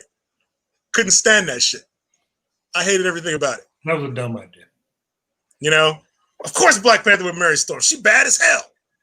And black. And black. Right. Like, and black. I had a crush on her, so he's got to have a crush on her. Let's write some shit where they met each other in high school. What? No. We don't have to do that. Black Panther comes to the States. He's in the United States of America. He's a member of the Avengers, hangs with the Fantastic Four, sees Storm one time, and he's like, she gonna be mine. Stop your Jay-Z Beyonce of the fucking Marvel Universe. You don't have to do that. But they did it, and then they undid it. Black Panther annulled that shit. Right. We're not married. Because I died once. Wait, what? It was something about Black Panther having died. Because he had died, technically their marriage was over, I believe. And then, that's how Black Panther got around it. Like, because he did die, and that's when Shuri was Black Panther. That's a good one though, right? Like, did you remember? Did we talk about that week about that article? Homegirl faked her death and showed up at the. So that sounds familiar. Okay, go ahead, say it. So chick got kidnapped, and it turns out her husband had paid to have her kidnapped and killed, but the kidnappers were like, "Yo, we don't really kill women." So they put her up on what happened, and then just left her on the side of the road. So then she coordinated stuff with the pastor that was going to be overseeing her funeral, and she was just waiting in the cut after the funeral, waiting for her husband to come. So after the funeral, she strolled out like, "Yo, what's going on? What's good, my dude?" It was like so crazy. I got to find the article because I know people are going to think I'm lying, but it was like real shit. That sounds amazing. That should be a TV show. You had me kidnapped and murdered, but I'm here at my own funeral to be like, "Here's your papers. Talk to these officers." Right. I was like, "Yo, that is priceless." And the way the kidnappers like gave up everything on him, right? It was like, "Yo, listen, we was straight down to throw you in the trunk, all gaffled up, right? We was with every bit of that." Yeah, wife crashes her own funeral, horrifying her husband who had paid to have her killed. Wow. Melbourne, Australia. If there was video of that shit, that would be classic. Oh, right? Shit. Right? Like she just like wore like a GoPro or some shit, just walking in the church like, "What's up, motherfuckers?" If memory serves, they even gave her evidence, like phone recordings. The kidnappers just dime out the whole plan. Right, yo, they just dimed out everything. They were like, "Hey, we're keeping the money." This is a bridge too far. Right, they got paid. They're like, "Shit, we don't feel like doing this." After 2 days, they set her free on the side of the road, but not before giving her a cell phone, recordings of their phone conversations with Kalala, and the receipts for the $7,000 in Australian dollars they allegedly received for payment. 7,000. This also shows like sisters just straight be taking it like all over the world. Like this is Australia, right? That chick straight up looks like she's from like Beverly, right? And like this is Australia. This is going down. Like man, some dude is like, "Yo, I have a grand plan." Yeah. Yo, I need to look this up real quick. So, how much was the shit? $7,000 in Australian dollars. So 7,000 Australian dollars is $4,806.76 in United States dollars. Yeah. Oh, this plan was doomed to fail. For $4,000, you can't get somebody slash for $4,000. But the best part was the kidnappers aren't totally noble because their response was, "We just want you to go back to tell other stupid women like you what happened." The kidnappers are still like, "This is all your fault. Right. We're not going to kill you. And we don't like that guy." Like, yo, men are unbelievable, man. Like, this is bullshit. Oh my God. Everybody still needs to go to jail. Right. Everybody needs to go to jail. Everybody. Oh, wow. Man. That's amazing. Yeah. All right. I got one more crazy story I got to share, and then I got to wrap up. But let me see. Actually, one quick thing, a little good news, right? A little positive news. You might as well take advantage of the Black goodwill that's happening right now. Oops, did I share the wrong tab? I think I did. Well, let me not share that. Was that a private family? No, that was the Washington Post. It was good. Yeah. I just saw boots. I was like, is the Black community just giving away free like cashmere boots? What's going on? So, Graydon House, publisher, is accepting unagented submissions from Black writers until September 8th. And then they will recommend agents for you, which seems like a bad deal. Yeah. But yeah, Suspicious. Call for Black authors, and I guess their sister publisher is doing something similar for their imprint that does more young adult science fiction stuff. Okay. So a little positive news, right? Like, Sure. That's fine. Some folks, I mean, it's like we said, a lot of the Black Lives Matter shit is opportunistic, but I'm gonna still take advantage. That works. Of it, right? Yeah. So the other thing, you just get nervous when the man is like, but this is who you talk to negotiate your contract. Right. Exactly. Right. That's what I'm like. I don't know about that. Yeah. But we talk about me being from the Electric City, right? It's connected. You word up. Yeah, from the neck. So stop it. We told you never do that shit again. We told you. I got a little shame that I got to put out there on my hometown area. So which serial killers from your town? Schenectady, Albany, Troy. It's called the Capital Region, and they basically treat it like one. It's basically like one. It's the Quad Cities. Right. These fine folks at Grace Baptist Church. Oh, did they take it down? Oh, win a free AR-15? Yes. Yeah. I saw here we go. Yep. Win a free AR-15. They're doing a raffle. For AR-15. No, man, I thought that only works like in the South. Yeah. No. Yeah. So it's funny, like growing up there, like you don't realize just how backwards it is until you leave. Right. And then you get out and you're like, well, damn, that place was freaking racist as hell. But my favorite joint was the low key racism. Where was it? Something about they've got some rules around who can enter the church. Rules? Yeah, you didn't see that one? I didn't read that to that part. Okay, all right. So hold on. Yes, I got to find this. Hold on, because it is buck wild. History, purpose. I will also take this opportunity while you're finding this to drop some live news. Cam Newton has signed with the New England Patriots. What? Oh man! Wait, they're kind of crowded down there, aren't they? No.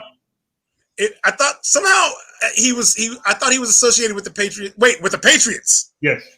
Oh, okay. Never mind. Somehow in my brain I thought the Saints. Okay. I was thinking the Saints. Oh. All right. No. He's saving them from Jarrett Stidham. Okay, I get it. Yeah. I just want to drop that in while Jeff was looking for shit. Yeah. All right. I'm gonna find this a slightly different. Because it was, I was thinking of my man stuffed the lobster down his pants when he was shoplifting in college. Tampa Bay, former Tampa Bay quarterback, Jameis Winston. Yes. Jameis Winston. Yeah. Eating crab legs and shit. Yeah. Well, because he stuffed them down his pants and shoplifting. Yeah. That's why I was thinking they were crowded, because I was thinking of the Saints and not the Patriots. But all right. So now all the weeks of discussion will now be about, about like, now we are going to have to talk about the Bills coaching versus Tom's playing again, because now Cam Newton, could he do it with Cam kind of thing?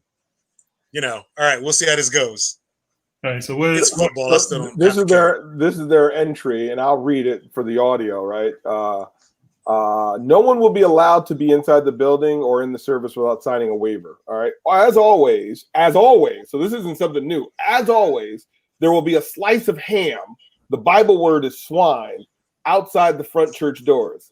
Everyone entering the building for the service is required to touch the ham before entering the building. Anyone refusing to touch the ham outside the front church doors is not permitted to enter the building. GBC reserves the right to allow any Orthodox or Hasidic Jew to enter without touching the ham. So these are levels. This is levels of just call me a straight. Come up with the straight Muslim shit, because like you are basically making rules to not let Muslims into your shit. And this is hilarious and sad. Everyone walking in must touch the ham Touch first. the ham. But remember, if you're a Jew and you got a problem with the ham, you can still come in. Right. You okay. Anything else and got a problem with the ham, you can't come in. Yo. This sounds like some south of the Mason-Dixon shit, but this is as north fucking gets. Sure, New York, baby. This is amazing. It's crazy. It is absolutely crazy. And it's funny because when I saw it, my friend posted it, and when I saw it, I was like, I trust Nora, and she's got good sources, but I don't believe this shit. I got to go find it myself. And there it was, right on their homepage. I'm guessing they took it down because it was part of the service entry, right? So, like, if the service is over, they don't need that up anymore. Yeah. But, like, damn. That's amazing. Right? We don't want them. As always, there will be slices of ham outside. Ham. But everyone must touch the ham to enter. But touch the ham, right? Like, right. There's somebody in your community who's hungry, who looks at this ham like, yo, I would prefer people don't touch the ham. I would prefer that. That would be helpful.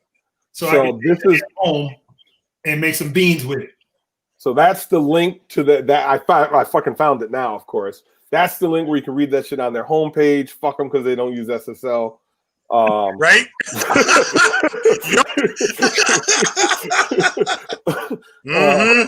Standards, bitch. So, right. You out. Yeah. Wow. Yeah.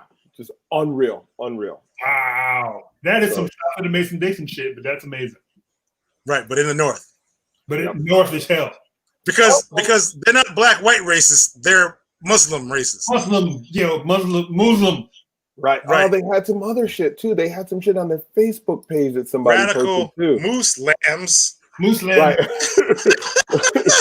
Muslims, homosexuals, right? Just like come on, dog. Melissa McCarthy is like that dude from Trump's first press secretary or whatever. That Saturday Night Live joint when she was trying to do the press conference, but she did it all with like stuffed animals and shit. That was great. Yo. Yeah. They got another joint, on their Facebook page. Defend your family against the savages. Buy a gun or come to church June 28th and win one free. What? And it's a Baptist church? Yeah. It is not a Southern. I was raised Southern Baptist, so that's another thing entirely. Right. Yeah.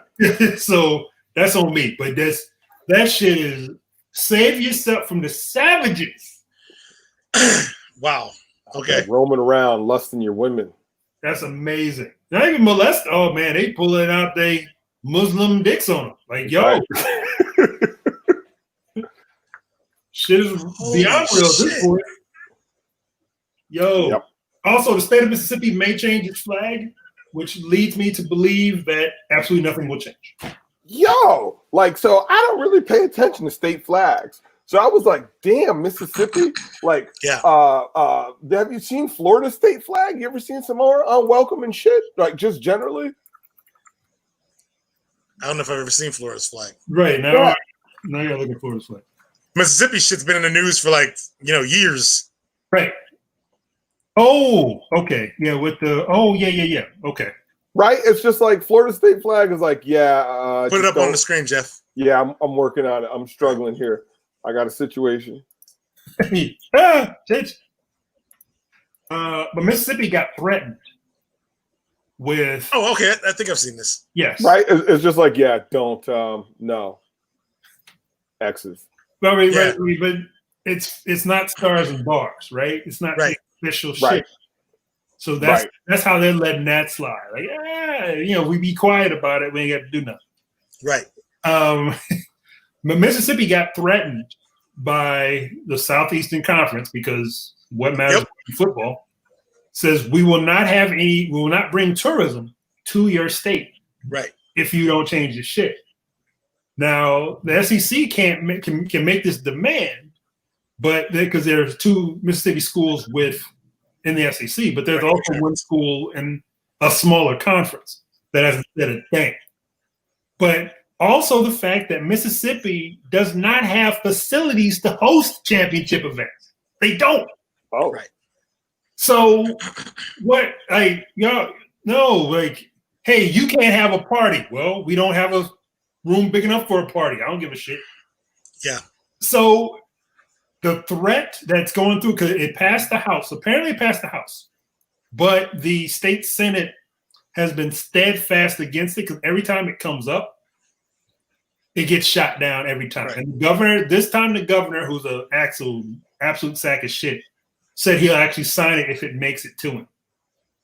But he's making it so it doesn't get to right. him. I was going to say, I'm sure he's got a plan for that, though. Oh, no. The other problem with this too is like there's a lot of talk about let's change the flag, but then when they finally do change the flag, nobody put an effort out there to also make them, burn their hoods. They'll give up on the flag, but they'll still be Klansmen. Like, okay. Are we going, with this flag change, are we going to change our funding priorities? Are we going to fund education? Are we going to do, no, we're going to change the flag. And the poorest damn state in the union is on this bullshit. Yeah, and a friend of mine says, I'm reminded of the times where abusers changed clothes. Right. You guys ever heard that term like bike shedding? We use it in tech a lot. So it's from like Eastern Europe somewhere, and it's like this phenomenon that they say where people argue over trivial details because it feels like something that they can contribute to when faced with a larger problem. Okay. Right. So it comes from the example of they were trying to discuss the plans for a nuclear power plant, and they wanted to be open with the citizens in the community, and everyone just kept arguing about where the bike shed was going to be and what color it was going to be. Mm-hmm. Right. And it's like, well, we got a nuclear power plant that we're dealing with. And they're like, yeah, but the bike shed, it's can it be over here and can it be blue? Right. That's what the flag conversation feels like, right? It's like when people talk about like there's a fascist in the White House, but Democrats are arguing over like what color unicorn. Right. Like it's that thing. Yeah. Right. Yeah. It's like, I can't really get my mind around all of the chains that needs to have that. And that sounds hard. So fuck it. Let's tear down some statues. Yes. That I had to look up before I turned it like who is that a statue of? Yeah, fuck that. That needs to come down. There's one statue that it might be like Grant or somebody. I don't know who the statue is, but like it's a dude on a horse, and they pulled the statue down, but the horse is still there with the dude's legs attached, and they just spray painted horse at the bottom of it. It's the best fucking statue now. It's just a horse with some legs attached to it, and they was just like straight up black spray paint horse.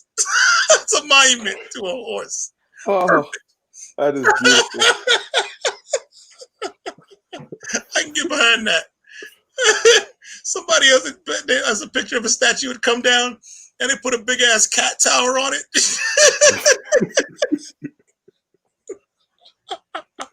All right. All right, cities. We gotta laugh at this shit because the alternative is a lot worse. Yeah. Right. Yeah. Right. Because you can't expect the cities to go out there and just be like, okay, we'll just take these racist statues down. You're right. Let's just do that shit. Nah, because a lot of times, like that's part of the identity of the city to these people. Like, but I live in a city where Grant Park is Grant Park, right? It just always looks like it does. I can't imagine it looking any different. What would our city be like if that statue weren't there? You don't go to that park for that statue. What difference does it make if something else is there? You probably didn't even notice it anyway, right? You probably didn't even notice. Oh, snap! I forgot. Oh, damn it! I gotta go, but I gotta the Bubba Wallace shit. How do we not even touch on that? It did occur to me earlier. Yeah, right. Like where the literal argument has become, oh, you see, it wasn't a noose. It was a door pull that was entirely shaped like a noose, but it wasn't a noose. Right, and therefore we've invalidated racism. So I was like, I'm always trying to keep an open mind. I'm like, they need to release the photo of the door pull, right? Because all right, I could see. And then I saw the photo, and I'm like, right, come on, guys. It's the ultimate gaslighting. It's like, no, it's a door pull, right? Okay, look, I've had a lot of ropes tied to things for a variety of reasons. I've never once shaped one literally like a noose. in order to pull a door closed or hold a door closed or to tie something together. Never. Slip knots, maybe, right? But that was like the classic noose configuration with the multiple times looped around. You know, like, yeah, okay. Look, Bubba Wallace never walked into that garage, so he never saw it, right? An official saw it and reported it. They did what they had to do, right? They checked all their garages. 4 garages had this sort of a tie, but only one of them was a fucking noose-like tie. Like, come on, stop acting like NASCAR wouldn't do this, right? Like, what has NASCAR done that was ever so like, you know, on like so purely anti-racist? This could never happen, you know? That's a noose, dog. I'm sorry. Right. It's not a noose you can fit his head through, but it certainly is a noose for a reason. Right. Wow. I've never fashioned a rope naturally like that. Like right. For a garage door. And it also seems like extra work. Yeah. Right? Like it doesn't look like something you're just trying to pull down. That looks like extra work. Like, you know. When I go to Ace Hardware and I'm like looking around, I never find a miniature noose that I can use to like pull my garage door closed. I just never see that at the Ace Hardware. So I don't know why everybody's so incredulous that no, this is what we're talking about. It's not the thing you thought it was. We're NASCAR fans. Yo. Okay. But I will give NASCAR credit for the fact that they came out with more direct statements about shit than any other major sports league in the did. Yep. They came with they don't have to because their audience is cool with it, right? Like they don't have to do that. And that makes it even more kind of like, oh, you about that life then. Oh, right. Yeah. Even hockey's not doing this much anti-racism. No, not at all. You know, right? Although they elected a black dude to the Hall of Fame, very happy with that. I'm gonna put that in. Yes, indeed. He is now one of 4. No, no, one of 3. One of 3.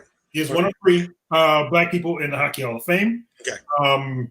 One of my favorite players of all time. His dad is Ethiopian. His mom's white American. They moved to Canada. Had him. He got to Game 7 of Stanley Cup. Awesome dude. Pillar of the community. The whole shit. Played most of his career at one team. Yeah. Very happy for it. Very happy with it. But yeah. They've retired his number a while ago. Like, it was just a foregone conclusion at this point. And it's always cool when you're having these discussions about Hall of Fame things and they go, you know, they have a list of people who are eligible and they get to him. They're like, we're done here. Like, we don't even have to discuss. He's a Hall of Famer. Let's go on to someone else. Very happy with that. Word up, Jerome McGinley, number 12, captain of your and my Calgary Flames. That's what's up. Also, his name is Jerome. Just about every Jerome you've ever met will come find you to bring this shit up. Jerome, talk to you about it if you do him wrong. James, right? Like, you know, like Jeromes don't let shit go, right? So like he's going to the Hall of Fame because you just don't want a Jerome knocking on your door mad about some shit. Right. You know, it just never works out. Every Jerome you've ever known, like, will bring it back to you that they have been slighted in some way, and you just don't want to be dealing with it. They just forever, man. Jerome, just let him in. His name's Jerome. Of course he is. I know one Jerome, and you just described him to a fucking T. Like, he's white though. Like, but you described him to a T. So I'm gonna see a Jerome thing. Not piss them off. Yeah, that's the hockey thing. I found out though when the Bubba Wallace shit came out that inexplicably I was following some neocons on Twitter who I guess were illustrators or cartoonists or something. That's how I got a hold of them or whatever. But they were like, ha, Bubba Wallace is the fastest race car driver in NASCAR. Oh, and I just went, why am I following you again? Right. And it's this thing that's also lost in it. Like I just said, Bubba Wallace never entered the garage. He didn't see it. They prevented him from going in the garage because they saw it, right? So look, we don't need Bubba Wallace walking there seeing that shit. Let's report it and do what we got to do. It's not on Bubba Wallace, right? And I'm not a huge NASCAR dude, right? I'm not a huge NASCAR dude. Yeah. But Bubba Wallace is the dude that pushed them to get rid of the Confederate flag, right? They decided to get rid of the Confederate flag before Bubba Wallace anything. Yeah, I mean, okay. I thought he was behind a big push to actually get rid of it. Okay. Nope. He's the only black driver in the shit at this point. Said nothing about nothing. Right. Like, you know, during their history, there's been one or two at a time. Yeah. And they've all went, this Confederate flag is bullshit. Yeah. And NASCAR just kind of ignored them. But with this whole atmosphere and everything, they finally decided, you know what, this is bullshit. Let's get rid of it. Right. Yeah. It's just a moment. At this point, it's a moment in time that we're really trying to figure out, like, you guys, you know, and we talked about this the last time. If you corporations are really about this life, it's great that you're making these symbolic gestures and we're, you know, all this shit.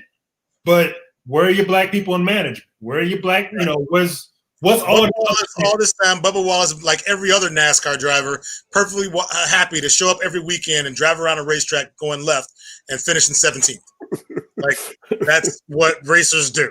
They go left every fucking weekend and they'll finish 25th for 10 straight years and get a check. You know, that's what they do. Yeah, that's the job. You know. All right. I gotta wrap up. We hit our shit anyway, I think. Yeah. So we did good. We did well. We did well. Not 2 weeks, because I'm gonna be out in Mount Rushmore on our next regularly scheduled Sunday.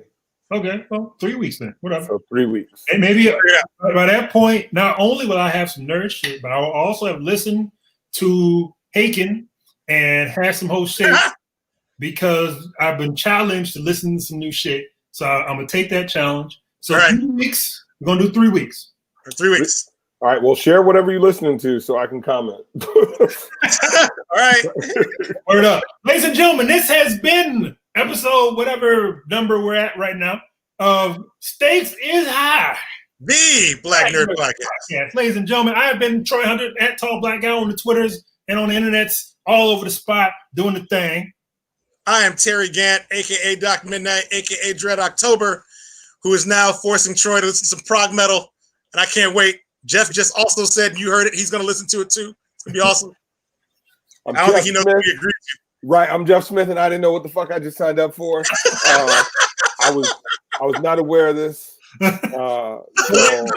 Thank you for listening. Thank you for watching. Thank you for commenting. Thank you for being here. We appreciate y'all. We will holler at you in 3 weeks. Thereabouts. Peace.